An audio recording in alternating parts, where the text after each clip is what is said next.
किसान आंदोलन में हरियाणा राजस्थान बॉर्डर पे से हम अभी जुड़े हुए हैं। हमारे साथ एक व्यक्ति मौजूद है जो राजस्थान से आए हैं और AIKS के मेंबर हैं। जानते हैं इनसे, इनके बारे में जानेंगे और किस तरीके से किसान आंदोलन आगे बढ़ रहा है उसके बारे में जानेंगे।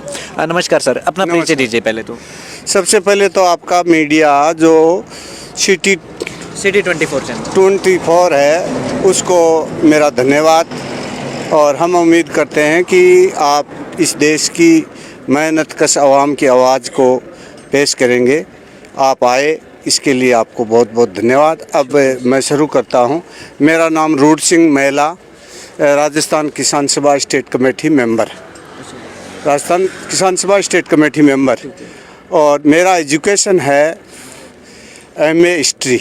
MA हिस्ट्री आप पढ़े? हाँ, MA हिस्ट्री 1982।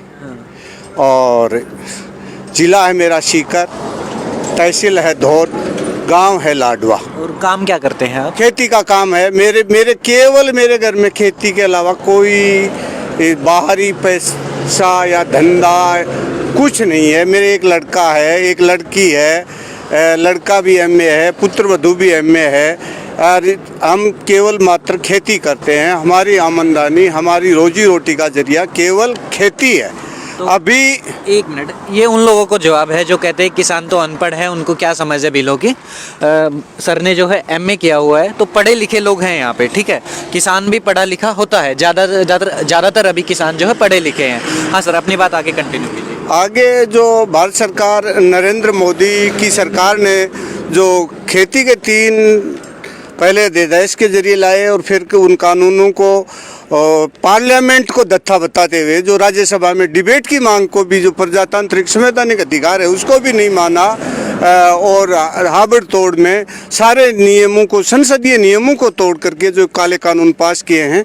हमारा मानना है कि इन तीनों काले कानूनों को केंद्र की सरकार समय रहते वापस ले और देश हित में ही होगा इन तीनों काले कानूनों को लेना।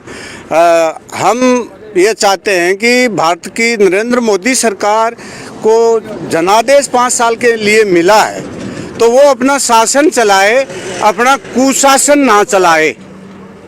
अपना शासन चलाए लेकिन अपना कुशासन नहीं चलाए। इस देश में 70% आबादी खेती से अपना जीवन यापन करती है और बाकी 28%, 2% इस देश में पूंजीपति है।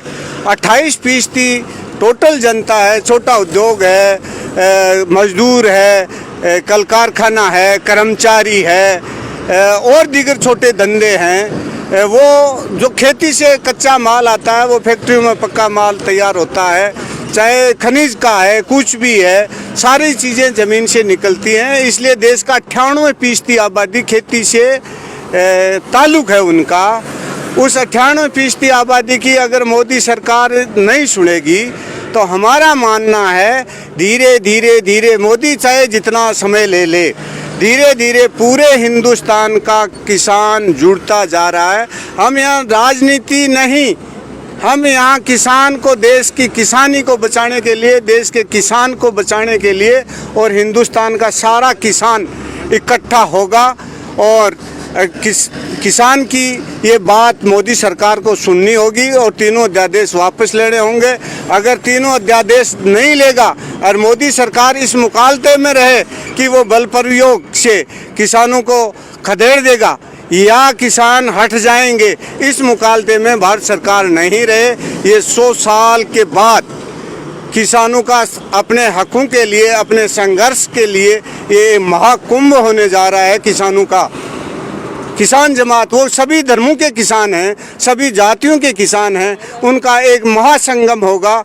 और इस महासंगम में जब तक आखिरी छोर का गांव का किसान शामिल हो जाएगा, तब तक हमें उम्मीद है, तब तक हमारी आखिरी जीत किसानों की होगी और भारत सरकार हारेगी। और मोदी सरकार अगर बल प्रयोग और डंडे के बल पे, बंदूक के बल पे सरकार किसान को कुचलना चाहता है तो ये इस देश का किसान भारत सरकार को, मोदी सरकार को बिल्कुल सदा के लिए उखाड़ फेंकेगा। समय रहते वो किसानों की बात सुने और अपना शासन चलाए, ये हम उम्मीद करते हैं। वो तीनों काले कानून वापस ले। सर मेरा सवाल रहेगा, जैसे ये तो होगी बिलों के ऊपर बात है, राजस्थान के बारे में बताइए, इससे पहले किस तरह के आंदोलन हुए? एक बिजली आंदोलन हुआ था, वो क्या था, उसके बारे में अगर थोड़ा बता सकें। जहाँ तक राजस्थान के किसान आंदोलन में मैंने भाग लिया है, राजस्थान का 1986 का बिजली का आंदोलन था पहला आंदोलन। उससे पहले राजस्थान में गंगानगर हनुमानगढ़ का ज़मीन का मुरवा लेने का किसानों का सवाल था 1971 का। वो आंदोलन भी बहुत तकड़े किसान सभा के नेतृत्व में लड़े गए हैं। उस time comrade Trilok Singh, comrade Shopat Singh, comrade Ghasiram ji, comrade Hariram ji, comrade Hetram Beniwal ji, comrade Mohar Singh जी, जिन्होंने बहुत शानदार तरीके से किसानों के लिए ज़मीन का आंदोलन लड़ा और सुखाड़िया की सरकार को झुका करके ज़मीनें दिलाई। उससे पहले भी आज़ादी के दौरान भी राजस्थान के अंदर सामंतों और जागीरदारी व्यवस्था के खिलाफ किसान सभा ने बड़े बड़े संघर्ष किए हैं और उन संघर्षों में land to the tiller, land to the tiller, जमीन उसकी है जो जोतता है, जमीन को जोतता है। ये शेखावाटी में किसानों का बहुत बड़ा आंदोलन हुआ और आज शेखावाटी में आप पाएंगे कि कोई भी सामंत और जागीरदार नहीं है। पूरी ज़मीनों का या तो इस देश में केरल, बंगाल, त्रिपुरा और कश्मीर में बंटवारा हुआ है या राजस्थान में ज़मीन का कहीं बंटवारा हुआ है, तो वो शेखावाटी का जितने ज़िले हैं उनमें ज़मीन का बंटवारा हुआ है। जैसे आपने अभी बताया कि ज़्यादातर जो आपने नाम गिनवाए उनमें सभी के पीछे कॉमरेड वर्ड लगा हुआ है, ठीक है, कह सकते हैं कि कम्युनिस्ट आइडियोलॉजी के। तो सुनिए ना, एक पूरा सवाल एक बार सुन लीजिए। इस आंदोलन में भी हम देख रहे हैं बड़ी संख्या में मजदूर संगठन है, कम्युनिस्ट संगठन है, ठीक है, लेकिन पीयूष गोयल जी जो है 2-3 दिन पहले उनका एक बयान आया, जो देश के रेल मंत्री है और उसके अलावा एक और पद वो संभालते हैं, मुझे उसका नाम नहीं पता। उनका कहना है कि माओवादियों की एंट्री हो चुकी है, नक्सली आ गए हैं। क्या पहले जो आंदोलन हुए थे उसमें भी कम्युनिस्ट जो पार्टी होती है, आइडियोलॉजी के लोग हैं, उनकी भूमिका बड़ी संख्या में रहती थी, मजदूर संगठन की रहती थी, अब भी है। तो पहले कभी इस तरीके से बदनाम किया गया है क्या कि माओवादी कह दे, नक्सली कह दे? पहले कभी ऐसा हुआ आपने देखा? नहीं, पहले ऐसा कभी नहीं हुआ और ये भारतीय जनता पार्टी की सरकार बौखलाई हुई है।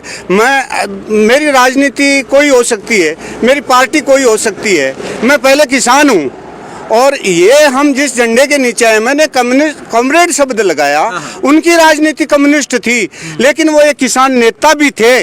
वो AIKS का जो ये झंडा आप देख रहे हैं यहाँ, राजस्थान ऑल इंडिया किसान सभा पूरे देश में है आज, और ऑल इंडिया किसान सभा के जो मैंने चेहरे के आपको बताए वो सेंट्रल कमेटी तक रहे हैं। आज भी हमारा केंद्रीय संघर्ष समन्वय समिति में है, उसमें कॉमरेड अनान मौला, अभी आप फिर कहेंगे मैं इस कॉमरेड होना कोई गलत नहीं है, कम्युनिस्ट होना भी गलत नहीं है। मैं बता रहा हूँ कि हम कम्युनिस्ट पार्टी के नाते यहाँ नहीं है, वो हमारी राजनीति अलग है। आज हमारी राजनीति है किसानों की और ऑल इंडिया किसान सभा का गठन 11 अप्रैल 1936 में हुआ है। 11 अप्रैल 1936 में लखनऊ के अंदर हुआ। स्वामी सहजानंद इसके पहले प्रेसिडेंट थे। इसमें बहुत बड़े बड़े किसान नेता हुए हैं। AK गोपालन हुए हैं, जो पार्लियामेंट में पहला जोड़ा पैर जीत के आया था, AK गोपालन और सुशीला गोपालन का। कॉमरेड हरकिशन सिंह सुरजीत हुए हैं, कॉमरेड P सुंदरिया हुए हैं, जो तेलंगाना का सशस्त्र संग्राम निजाम को परास्त किया था।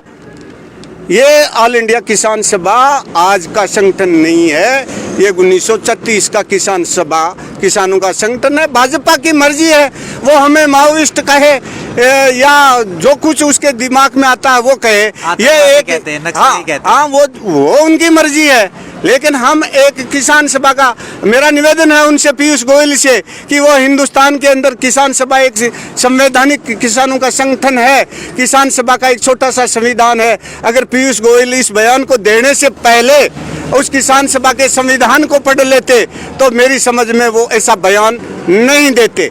इतनी जहमत तो वो नहीं करेंगे पढ़ने की। नहीं तो वो फिर बेहुदी बातें क्यों करते हैं? सही है। देर सवेरे उनको इस बात पे आना होगा।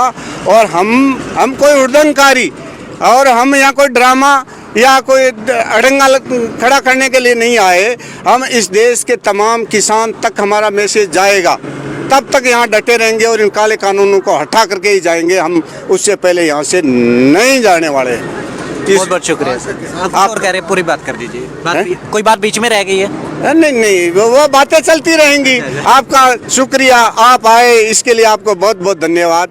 सारी चीज़ें चलती रहेंगी। आपका हम चाहते हैं, मीडिया लोकतंत्र का चौथा स्तंभ है और ये चौथा स्तंभ हम चाहते हैं कि दुनिया में पूंजीवादी देशों में भी जो भारत में मीडिया का असर हो रहा है, उस असर को बचाने के लिए आप खड़े हुए हैं और लोकतंत्र को बचाने में आप चौथा स्तंभ हैं, आप पिलर हैं। उस पिलर को मजबूती से खड़े करें, ऐसी उम्मीद हमें मीडिया के बंधुओं से है। आप दोबारा आएंगे, हम आपको यहीं मिलेंगे, बार बार हम आपसे भी सीखेंगे और आप हमारी बातों को आगे तक पहुंचाएंगे, ऐसा हमारी उम्मीद है। बहुत बहुत शुक्रिया सर। और हम चाहेंगे कि आगे भी हम इसी तरीके से इतनी मजबूती से खड़े रहें। चौथा पिलर जो है उसमें हम अपनी भागीदारी निभा सकें।